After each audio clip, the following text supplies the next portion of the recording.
கர்ம வீரர் காமராஜர் குறித்து திமுக நாடாளுமன்ற உறுப்பினரும் மூத்த தலைவருமான திருச்சி சிவா பேசியது அரசியல் வானிலை பெரிய ஒரு சர்ச்சையை கிளப்பி இருக்கிறது. குறிப்பாக தமிழக காங்கிரஸ் தலைவர்கள் பலருமே கூட திருச்சி சிவாவுடைய கருத்துக்களுக்கு கடுமையான கண்டனங்களை தெரிவித்திருக்கின்றனர்.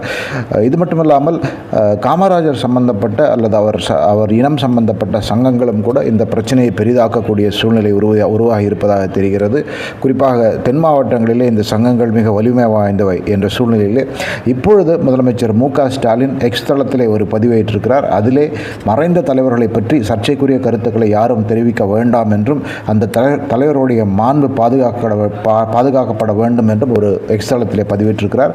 இது திமுக பேச்சாளருக்கு கிட்டத்தட்ட ஒரு எச்சரிக்கையாகவே கருதப்படுகிறது. திமுக காங்கிரஸ் உறவிலே விரிசல் வரக்கூடும் என்ற நிலைமையிலே இந்த பிரச்சனை மாறியிருப்பதாக பலரும் தெரிவிக்கிறார்கள்.